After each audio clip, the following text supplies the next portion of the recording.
अगर कोई परम सुख का देने वाला कोई संसार में है तो सत्संग से बड़ा कोई साधन नहीं है, जिसमें 1 रुपया खर्च करने की जरूरत नहीं है। मनुष्य को परमात्मा ने सबसे ऊंचा एक अधिकार दे करके भेजा, वो अधिकार किसी को भी नहीं मिला।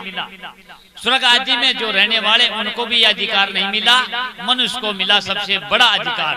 वो क्या अधिकार मिला? अपनी मोक्ष प्राप्ति का अधिकार मिला। ये मनुष्य जन्म में मोक्ष को लेकर के, मोक्ष का अधिकार लेकर के इस मृतलोक में आता है, अपनी मोक्ष प्राप्ति करने के लिए। और कोई प्रयोजन नहीं होता है। पहले भी आपने अभी थोड़ी देर पहले सुना था, हार निद्रा भय मथुन नर पशु एक समान। नर में तो एक ज्ञान अधिक, नहीं तो पशु जान। हार पेट भरना, निद्रा सोना, हार निद्रा भय मरने का डर, और मिथुन बच्चा बच्ची पैदा करना, ये तो जानवर भी कर रहे हैं। जानवरों के भी यही स्थिति है, वो भी पेट भरते हैं, वो भी सोते हैं, वो उनके बच्चे बच्चे होते हैं, वो भी मरने से डरते हैं। इसी स्थिति में अगर हम हैं तो फिर मनुष्य नहीं माने जाएंगे। मनुष्य कौन हो सकता है संसार में? एक हमारे स्वामी जी की वाणी है, अरे वही तो नर मानुष जिनको आत्म बोध विचार, जिनको अपनी आत्मा का बोध हो गया, ज्ञान हो गया, वही मनुष्य कहलाता है। बाकी मनुष्य जन्म लेने से मनुष्य नहीं बन सकता। मनुष्य जन्म तो सबका एक जैसा ही है। जो जन्म होता है, जिस जन्म में जो कष्ट सहन होता है, वो सबको ही जीव मात्र को कष्ट सहना पड़ता है। और मृत्यु में भी सबकी एक जैसी दिशा होती है। चींटी मरती है तब भी उसको इतना ही कष्ट होता है, और हाथी मरता है उसको भी इतना ही कष्ट होता है। हम मरते तो जन्म मरण में, भोग में, आवागमन में, इनमें तो कोई अंतर नहीं है। मनुष्य तो वो है जिनको आत्मा का बोध विचार है। इसको परमात्मा ने मनुष्य को इसको ज्ञान शक्ति दी है, विचार शक्ति दी है, विवेक शक्ति दी है। ये विचार करके, ये समझ करके और उस परम तत्व को पा सकता है। अब जो है पाखंडबाज में हो ही रहा है मामला। 1.5 साल जग जानो भाई, परमार्थ को जाने नहीं। देखो कैसी पोल है, बहुत सागर डूबे सारा, एक भेड़ गई कुआं में गई सारी।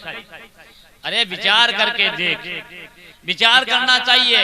ये जीवन विचार करने के लिए मिला, ये जीवन गया, व्यर्थ गया। इस जीवन की रक्षा करनी चाहिए, ये हमारा परम धर्म है। अपनी आत्मा की रक्षा करना ये हमारा परम धर्म है। कोई धन की रक्षा कर रहा है, कोई पद की रक्षा कर रहा है, कोई प्रतिष्ठा की रक्षा कर रहा है, कोई किसकी रक्षा कर रहा है, और अपनी शुद्ध है ही नहीं। अरे ये सब छूटेगा यही एक दिन।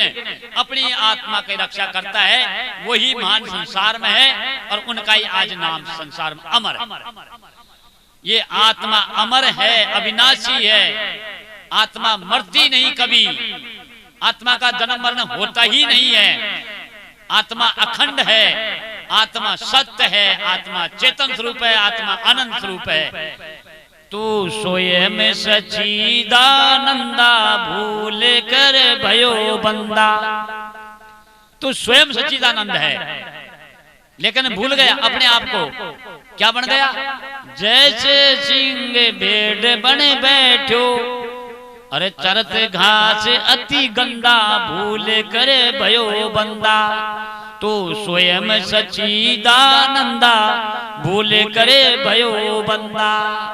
अरे तू तो सच्चिदानंद है रे, सत्य चित आनंद।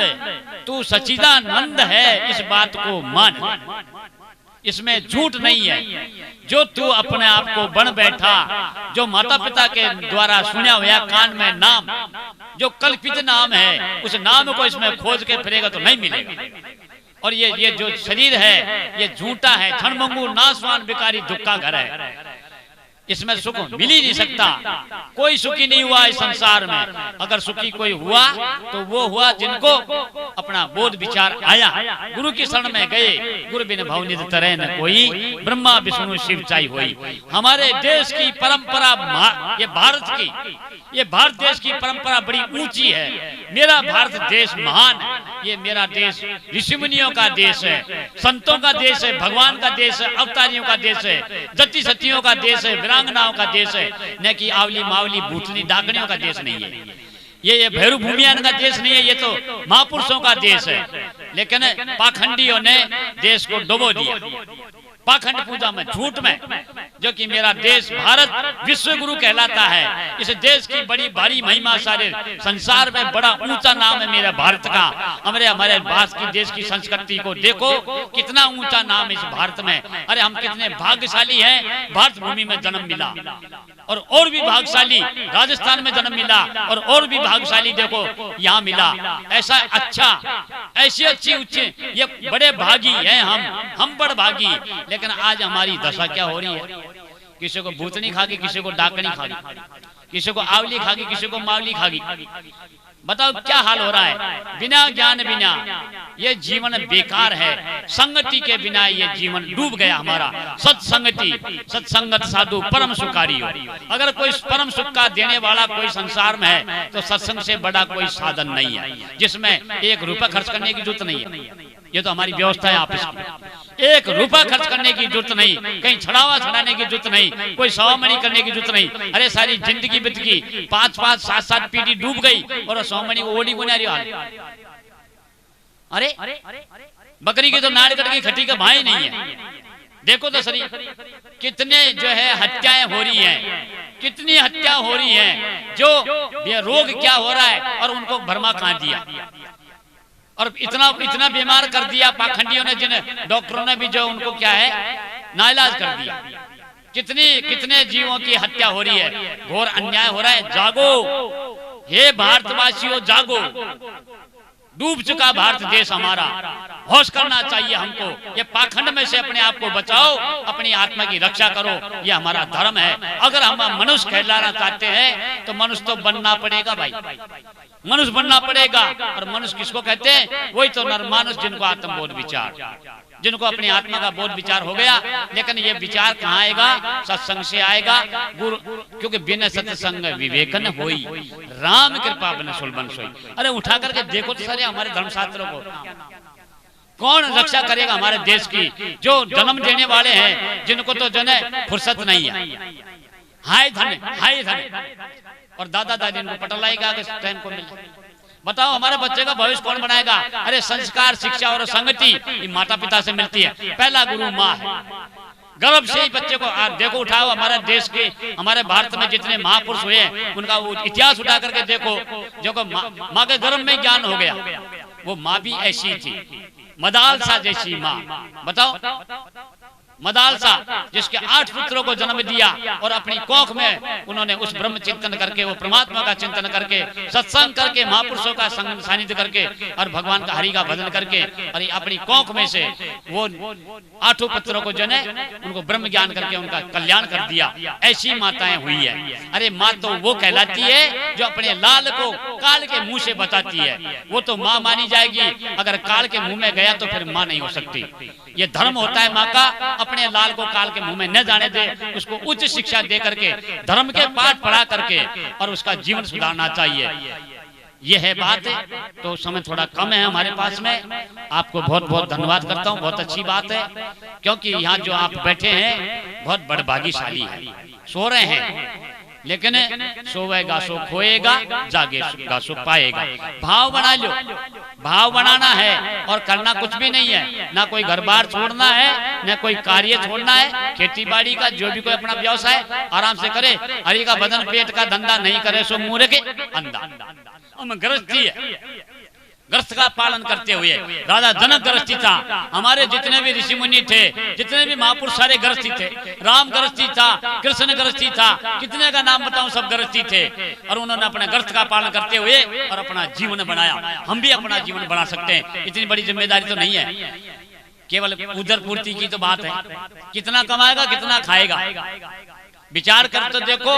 अरे पता ही नहीं, पता नहीं दिन निकले की आस होता पलक पलक में, नाश काल का बजे नगाड़ा जी। भाइयों बार बार नहीं होगा मिलना थारा। ऐसा शुभ अवसर है, ऐसा आज जैसा महान है, ये समय कब मिलेगा हमको? बड़ी मुश्किल से जाकर के 84 लाख भोगते भोगते आज जाकर के हमको ये आज मौका मिला, और इस मौके को भी खो गए तो इससे बड़ा और क्या पाप करेंगे हम? विचार करना चाहिए, अपने जीवन को सुधारने की कोशिश करें, अपने घर परिवार में, अपने बच्चों में वो हमारे भारत देश की संस्कृति के उसमें जो है ना उनमें वो डालो, संस्कार डालो, अच्छे संस्कार ही बनने होने चाहिए हमारे बच्चे बच्चे, अच्छी संगति कराओ। देखो कुछ संगत ने देत विधाता ताते भला नरक का बासा, हे भगवान नरक दे देना, कुछ संगति मत देना, कुछ संगत से बचाओ, कुछ कर्मों से बचाओ, कुछ लक्षणों से बचाओ अपने संतान को, और उनको जो है उस हमारे धर्म के पाठ पढ़ाओ, रामायण के पाठ पढ़ाओ, भागवत। अब रामायण भी खूब बचरी है, ये कोई भाई ने रामायण करवाई तो रामायण प्रारंभ करी, पंडित जी बैठे रामायण को स्टार्ट करते हैं, तो पंडित जी बोलते हैं उस आयोजक भक्त को, बोले भाई इधर, बोले रामायण जी मैं प्रारंभ कर रहा हूँ, बैठ सुन। भाई रामायण बता रहे तो उसको सुनो तो सही, समझो। तो क्या कहता है पंडित जी, चिंता मत करो, कत्ते ओड़ में कोई जम कहीं लिख रहा है कि तो बात है, तो बच्चा दमा मुक टाइम को, मतलब देखो क्या खिलवाड़ बना रखा है, धंधा बना रखा है। अरे बताओ ये एक केवल थोड़ा इतना सा ये धर्म का, हमारे धर्म का इतना सा आधार था, इसको भी बेच खाया। स्वामी विवेकानंद जी ने हमारे भारत में महान पुरुष हुए थे, स्वामी विवेकानंद जी, उन्होंने आवाज लगा दी थी पहले, बुरा मत मानना। स्वामी जी ने कहा इस बात को, हे साधु ब्राह्मणों तुम्हारा सत्यानाश जाएगा, मेरे भारत देश को डुबा दिया, पत्थर पुजवा दिया तुमने, जो कि ये मेरा भगवान का देश है, कृष्ण का देश है, राम का देश है, जिनकी क्या दशा करवा दी, पाखंड पूजा में लेकर के और सारे देश को डुबा दिया। ऐसा नहीं करना चाहिए, पाखंडियों से बचना। काल से तो गुरु भगवान बचा लेगा, लेकिन पाखंडियों से नहीं बचाएगा, नहीं बच पाएगा। जो पाखंडी के चक्कर में आ गया उसको फिर कोई दुनिया में बचाने वाला है ही नहीं। तो मैं इसी साथ मेरी वाणी को विराम करता हूँ। बोलो सतगुरुदेव भगवान की जय।